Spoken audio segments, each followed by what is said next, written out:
Whoa. I'm running short of words right now, but I cannot afford this because I have to speak.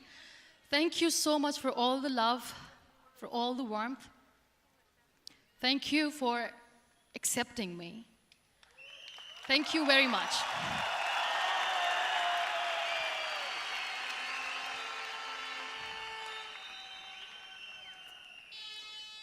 Well, I always start my talk with a disclaimer. And that disclaimer is that I've never claimed to be a motivational speaker.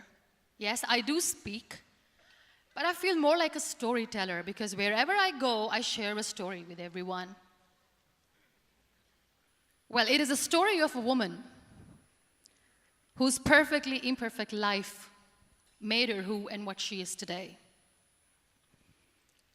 It's the story of a woman who, in pursuit of her dreams and aspirations, made other people realize that if you think that your life is hard and you're giving up on that because you think your life is unfair, think again. Because when you think that way, you are being unfair to your own self. It's the story of a woman who made people realize that sometimes problems are not too big. We are too small because we cannot handle them.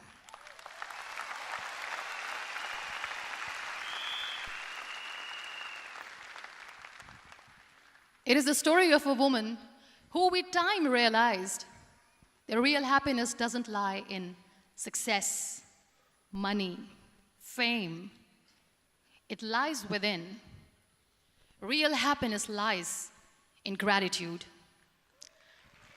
So I am here, and I'm going to share the story of that woman. That is my story. The story of gratitude.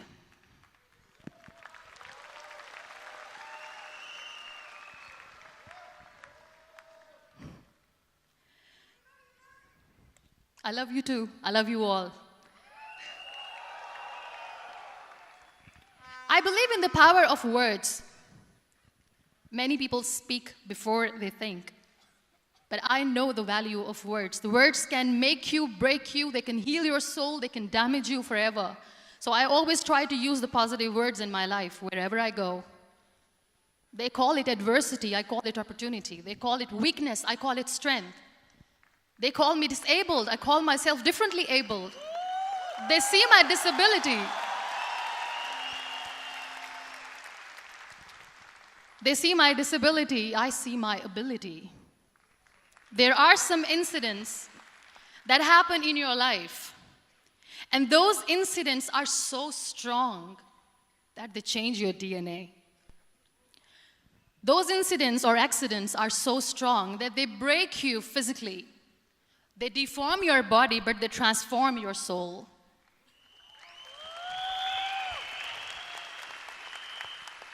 Those incidents break you, deform you, but they mold you into the best version of you.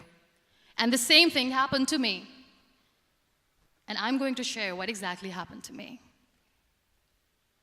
I was 18 years old when I got married. And this thing I'm sharing for the very first time on an international level. I was 18 years old when I got married. I belonged to a very conservative family, a Baloch family, where good daughters never say no to their parents. My father wanted me to get married. And all I said was, if that makes you happy, I'll say yes. And of course, it was never a happy marriage.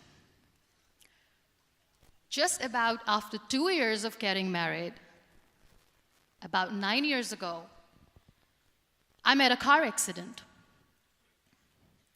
Somehow my husband fell asleep and the car fell in the ditch. He managed to jump out, saved himself. I'm happy for him. But I stayed inside the car and I sustained a lot of injuries. The list is a bit long. Don't get scared. I'm perfectly fine now. Radius ulna of my right arm were fractured. The wrist was fractured. Shoulder bone and collarbone were fractured. My whole rib cage got fractured. And because of the rib cage injury, lungs and liver were badly injured. I couldn't breathe. I lost urinary bowel control. That's why I have to wear the bag wherever I go. But that injury that changed me and my life completely as a person and my perception towards living my life was the spine injury. 3 vertebrae of my backbone were completely crushed, and I got paralyzed for the rest of my life. So this accident took place in a far-flung area in the outskirts of a very small province, Balochistan, where there was no first aid, no hospital, no ambulance. I was in the middle of nowhere in that toppled car. Many people came to rescue. They gave me CPR. They dragged me out of the car. And while they were dragging me out, I got the complete transection of my spinal cord. And now there was this debate going on. Should we keep it here? She's going to die. Where should we go? There is no ambulance. There was this 4-wheeler Jeep standing in the corner of the street. They said, put her in the back of the Jeep and take her to the hospital, which is 3 hours away from this place. And I still remember that bumpy ride. I was all broken. They threw me at the back of the Jeep and they rushed me to the hospital. That is where I realized that my half body was fractured and half was paralyzed.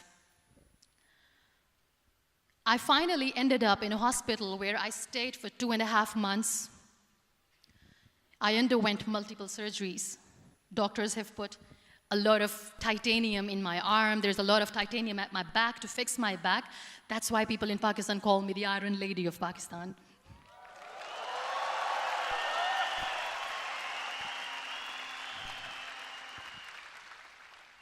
Sometimes I wonder how easy it is for me to describe all this all over again. And somebody has rightly said that when you share your story and it doesn't make you cry, that means you have healed.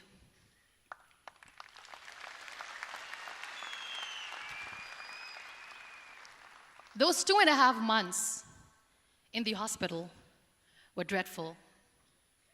I will not make up stories just to inspire you. I was at the verge of despair.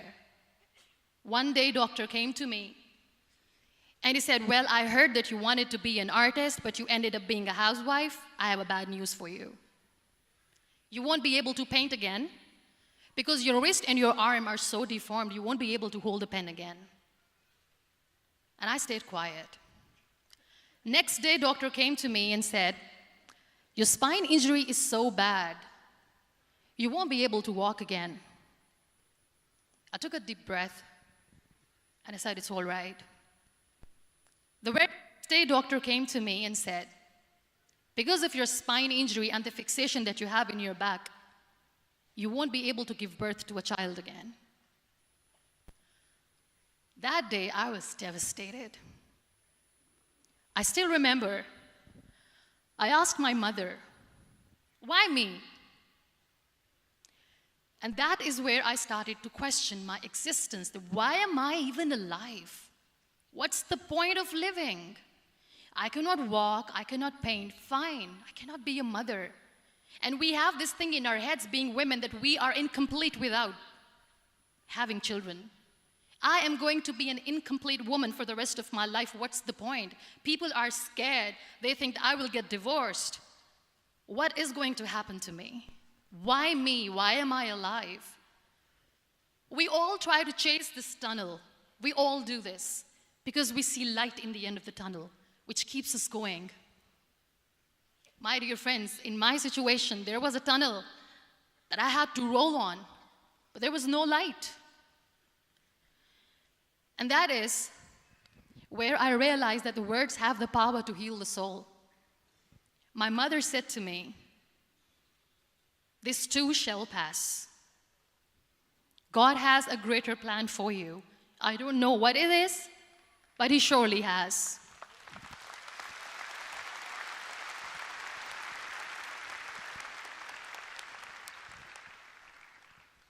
And in all that distress and grief, somehow or the other, those words were so magical that they kept me going. I was trying to put that smile on my face all the time, was hiding. It was so hard to hide the pain, which was there. But all I knew was that if I will give up, my mother and my brothers will give up too. I cannot see them crying with me. So what kept me going was, one day I asked my brothers, I know I have a deformed hand, but I'm tired of looking at these white walls in the hospital and wearing these white scrubs. I'm getting tired of this. I want to add more colors to my life. I want to do something. Bring me some colors. Bring me some small canvas. I want to paint. So the very first painting I made was on my deathbed, where I painted for the very first time. It was not just an art piece or just my passion. It was my therapy. What an amazing therapy it was. Without uttering a single word, I could paint my heart out. I could share my story. People used to come and say, what lovely painting, so much color. Nobody could see the grief in it. Only I could. So that's how I spent 2.5 months in my hospital, crying, never complaining or whining, but painting. And then I was discharged, and I went back home. And I went back home, and I realized that I have developed a lot of pressure ulcers on my back and on my hip bone. I was unable to sit. There were a lot of infections in my body, a lot of allergies. So doctors wanted me to lie down on the bed straight for not 6 months, for not 1 year, for 2 years. I was bedridden, confined in that one room, looking outside the window, listening to the birds chirping, and thinking maybe there will be a time when we'll be going out with the family and enjoying the nature. That was the time where I realized how lucky people are, but they don't realize. That is the time where I realized that the day I'm going to sit, I'm going to share this pain with everyone to make them realize how blessed they are, and they don't even consider them lucky. There are always turning points in your life. There was a rebirth day that I celebrated. After 2 years and 2.5 months, when I was able to sit on a wheelchair, that was the day when I had the rebirth. I was a completely different person. I still remember the day I sat on the wheelchair for the first time, knowing that I'm never going to leave this, knowing that I won't be able to walk for the rest of my life. I saw myself in the mirror, and I talked to myself. And I still remember what I said. I cannot wait for a miracle to come and make me walk. I cannot sit in the corner of the room crying, cribbing, and begging for mercy because nobody has time. So I have to accept myself the way I am. The sooner, the better. So I applied the lip color for the first time.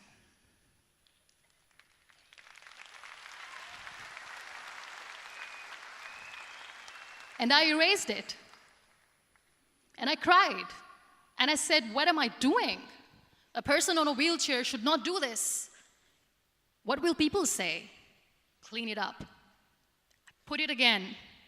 This time I put it for myself, because I wanted to feel perfect from within.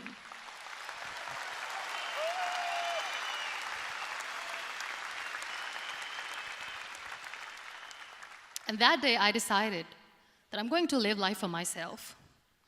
I am not going to be that perfect person for someone. I am just going to take this moment and I will make it perfect for myself. And you know how it all began? That day I decided that I'm going to fight my fears. We all have fears. Fear of unknown, fear of known, fear of losing people, fear of losing health, money.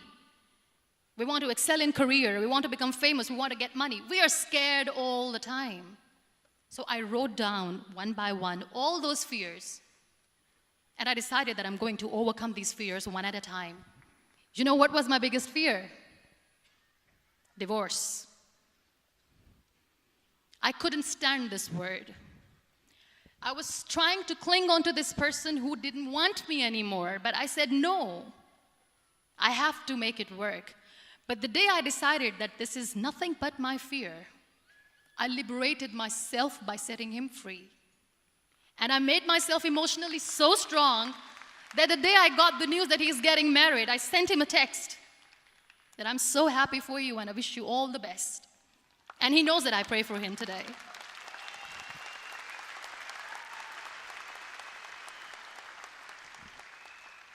My biggest fear, number 2, was I won't be able to be a mother again. And that was quite devastating for me. But then I realized there are so many children in the world, all they want is acceptance. So there is no point of crying, just go and adopt one. And that's what I did.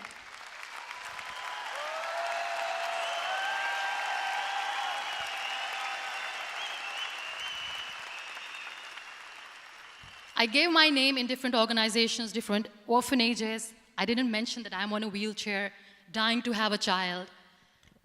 So I just told them that this is Muniba Mazari and she wants to adopt a boy or girl, whatsoever, but I want to adopt a kid. And I waited patiently. 2 years later, I got this call from a very small city in Pakistan. I got a call and they said, "Are you Muniba Mazari? There is a baby boy and would you like to adopt?" And when I say yes, I could literally feel the labor pain. I said, yes, yes, I am going to adopt him. I am coming to take him home.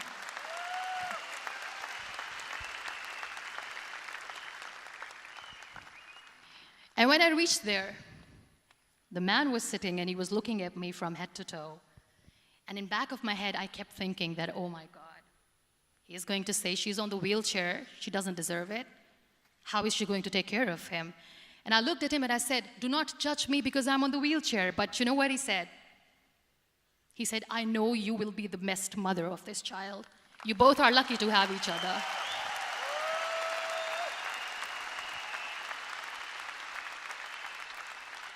And that day, Niall was 2 days old, and today he's 6.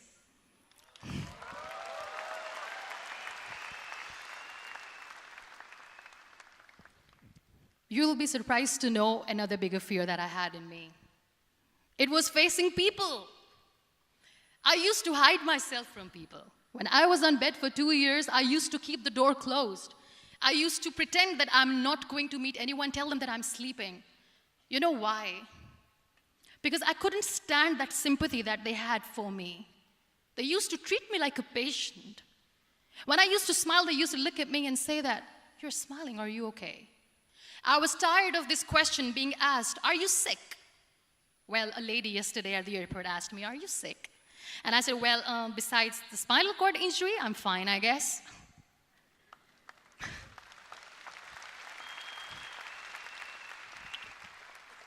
But those are really cute questions. They never used to feel cute when I was on the bed. So I used to hide myself from people, knowing that, oh my God, I'm not going to see that sympathy in their eyes. It's all right. And today I'm here speaking to all these amazing people because I have overcome the fear.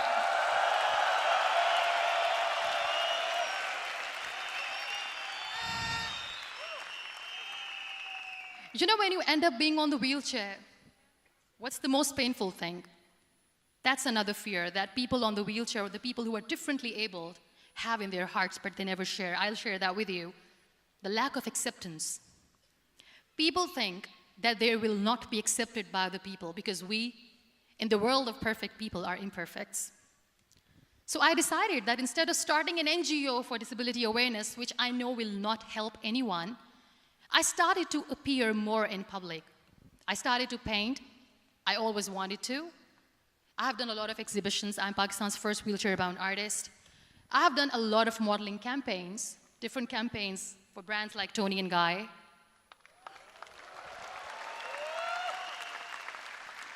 I have done some really funny, breaking the barriers kind of modeling. There was this one by the name Clown Town where I became a clown because I know that clowns have hearts too. And then I also decided that if I really want to make the difference, I am not going to let people use me for their polio campaigns where they will make you a victim and an emblem of misery and mercy and will say that, you know what, give polio drops to your children or they'll become like this girl. I decided that I'm going to join the national TV of Pakistan as an anchor person. And I've been doing a lot of shows for the last 3 years.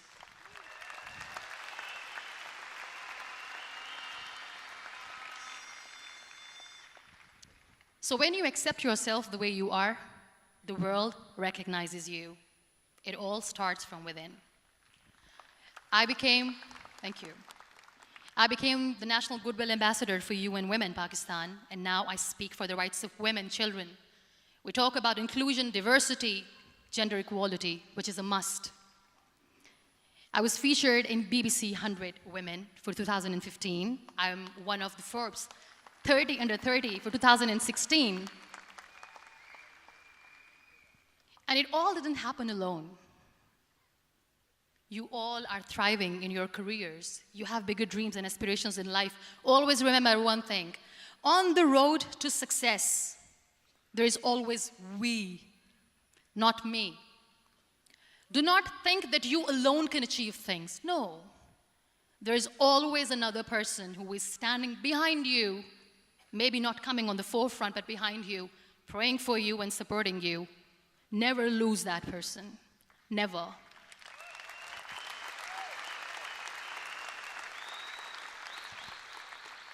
No matter how much I say that I couldn't find a hero, so I became one, I still want to recognize those 3 people in my life who literally changed my life completely, and I get inspiration from them every single day. Waleed Khan. Many people know about the terrorist attacks in Pakistan. We have lost many people. And I'm sharing this with a very heavy heart because we actually have lost a lot of people in this huge turmoil of terrorism. These people are barbarians. They do not see people. They're even worse than animals. They have killed people in mosques. They have killed people in churches, temples, even in schools.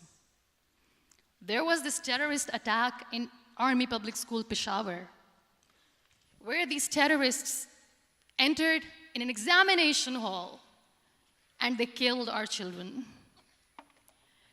And in that attack, that day, this beautiful boy, Waleed Khan, who was my hero, my real life hero, was the proctor who was taking care of the students, was keeping an eye on the students. Those barbarians shot him 3 times in the face, 5 times on his body, and he fell down. I was asked to give a talk in the school after a week of that terrorist attack. With a very heavy heart, I went there and I spoke. We sang a few national songs. I thought that maybe I've done my part, but deep inside, it was killing me. I could see children injured. I could see children sitting on the wheelchairs, looking at me, wondering, what next? What was our fault? Just because we were here to give examination, we have been shot. So many people, so many children lost their friends. Their classrooms were empty. The next day they went to the classroom. So this kid, Waleed Khan, I was asked that he is in a hospital right now, and you have to go and see him and motivate him and tell him that it's going to be okay. And when I saw Waleed Khan coming on the wheelchair for the first time in front of me, face was all deformed. His leg was fractured, his arm was fractured. He couldn't talk, he lost his teeth. He cannot sneeze, he cannot smell. He cannot eat. And I kept thinking, what should I say? That everything is going to be all right? No, nothing is all right. And while I was juggling with the words, what to say, what not to say, this beautiful child, Waleed Khan, came to me and he said, "Are you Muniba Mazari?" I said, "Yes." He said, "Baji, let's take a selfie."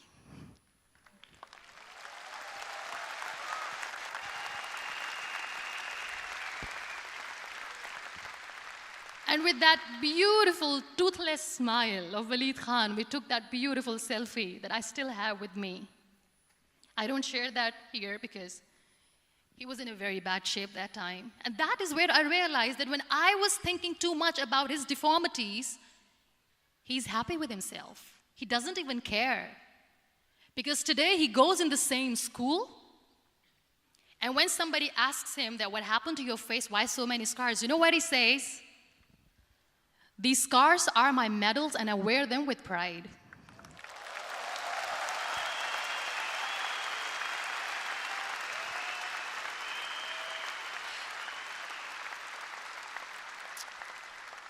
And how beautifully he says the terrorists wanted me not to study. I am going to study. I will become a doctor one day. And this is my way of taking revenge from those terrorists. Another real-life hero, of course, my son. His name is Nile, N-I-L-E, River Nile. I learned so much from this kid. The first and foremost thing is patience. How to be patient when you know that your mother cannot walk, when you know that your mother is different from the other women, when you know that your mother cannot go out and play with you, how to stay calm. He loves football. And when we got the very first football, he was 4 years old. He was super excited. I still remember he came in the room and he said, "Mom, let's play football." And he kept the ball in my feet. And he said, "Let's kick it." And that day I felt disabled. I said, "I cannot kick the ball." And I was down with the same face. He looked at me and he said, "Well, that's all right. Your legs are not working, but your hands do. Let's play catch the ball."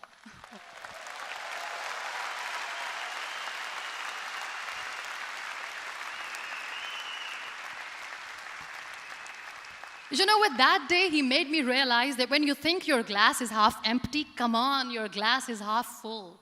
It's all in here and here. Last but not least, the woman who made me realize that heroes have no gender. The woman who believed in me even when I was completely at the verge of despair, where everybody left, she was there. And every time I looked at her, without saying anything, she used to look at me and said, "This too shall pass. God has a bigger plan. And one day you will say that, oh my God, that is why God has chosen me." She never cried in front of me. She has always said that there will be haters, there will be naysayers, there will be disbelievers, and then there will be you proving them wrong. My mother.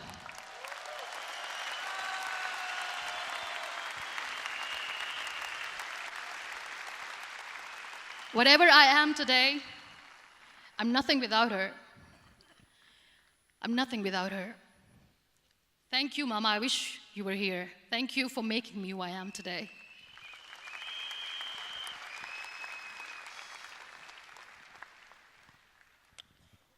You know what? We human beings have a problem. Out of many problems, there is one more, and this is a self-created one. We always expect ease from life. We have this amazing fantasy about life. This is how things should work. This is my plan. It should go as per my plan. If that doesn't happen, we give up. So my dear friends, let me tell you one thing. I never wanted to be on the wheelchair. Never thought of being on the wheelchair. I was always aspiring to do bigger things, but had no idea that for that I have to pay the price to be where I am today. It's a very heavy price. This life is a test and a trial, and tests are trials are never supposed to be easy. So when you're expecting ease from life, and life gives you lemons, then you make the lemonade, and then do not blame life for that, because you were expecting ease from a trial. Trials make you a stronger, better person. Life is a trial, and with time you realize that.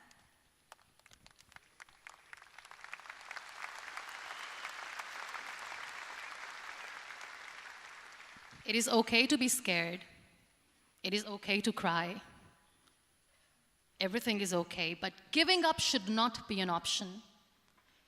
They always say that failure is not an option. Failure should be an option, because when you fail, you get up, and then you fail, and then you get up, and that keeps you going. That's how humans are strong.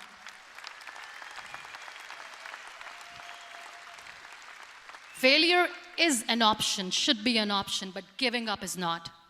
Never. We have this thing in minds. We call it perfection. We want everything perfect. We want ourselves to be perfect. There is this image in our head about everything. Perfect life, perfect relationships, perfect career, perfect amount of money that we need to earn no matter what. Nothing is perfect in this world. We all are perfectly imperfect, and that is perfectly all right. That's all right.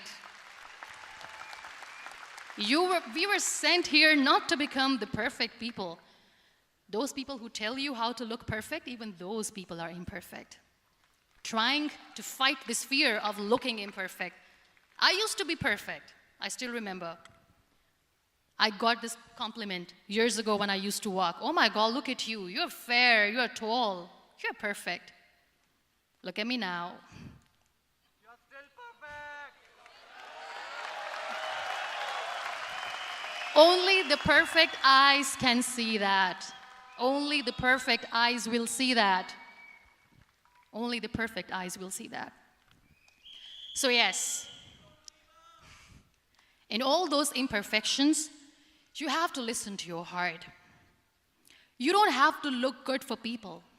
You don't have to be perfect just because other people want you to be perfect. If your soul is perfect from within, that's all right. This is all what you want. This is all what you need to be. Our society has made very weird kind of norms to look perfect and great. For men, it's different. For women, it's different. We think too much about what people say. We listen to ourselves too little. You know what makes you perfect?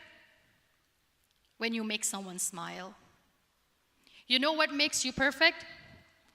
When you try to do something good for the people around you.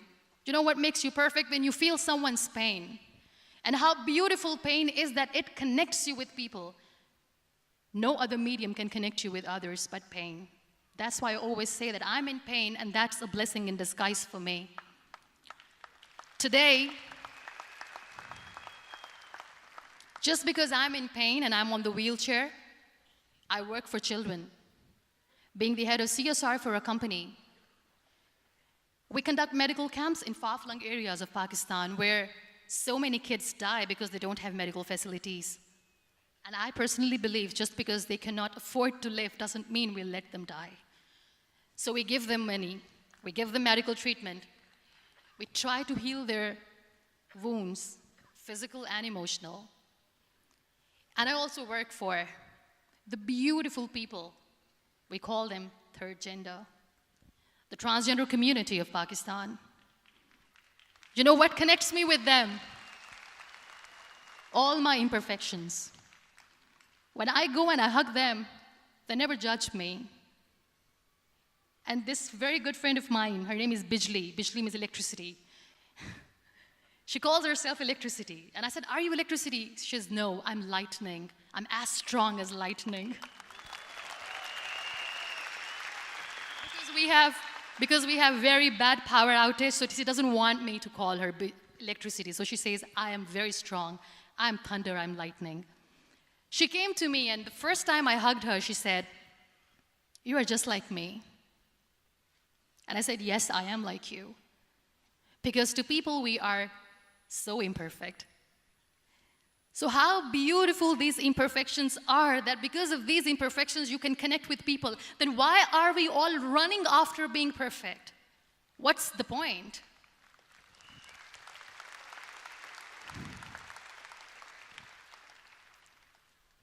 Every time I go in public, I always smile.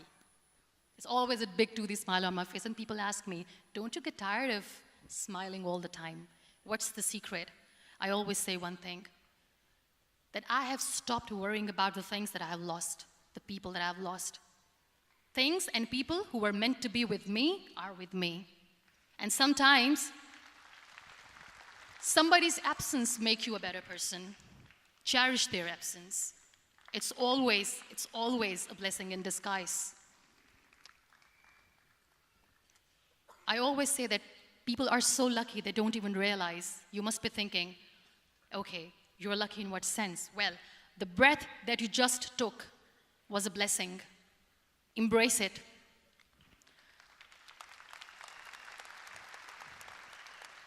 There are so many people in the world who are dreaming to live a life that you are living right now. You have no idea. Embrace each and every breath that you are taking. Celebrate your life. Live it. Don't die before your death. We all die.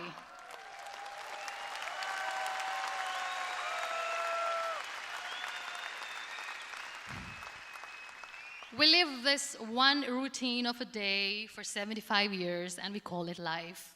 No, that's not life. If you're still thinking why you have been sent here, if you're still juggling with the concept of why you are here, you haven't lived yet. You work hard, you make money, you do it for yourself. That's not life. You go out, you seek for people who need your help, you make their lives better. You become that sponge which can absorb all the negativity, and you become that person who can emit beautiful, positive vibes. And when you realize that you have changed someone's life, and because of you, this person didn't give up, that is the day when you live. Always.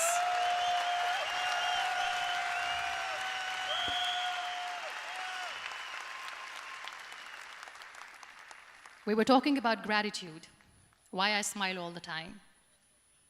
I cry all night when nobody sees me, because I'm a human and I have to keep the balance.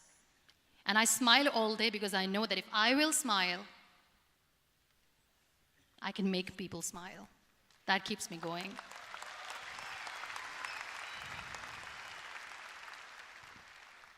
Be grateful for what you have, and you will always, always end up having more. But if you'll cry and if you'll crib for the little things that you don't have or the things that you have lost, you will never ever have enough. Sometimes we are too busy thinking about the things that we don't have that we forget to cherish the blessings that we have. I'm not saying that I'm not healthy and that makes me unlucky, but yes, it is hard. It is hard when I say that I cannot walk. It is hard to say when I wear this bag. It hurts. But I have to keep going, because never giving up is the way to live, always.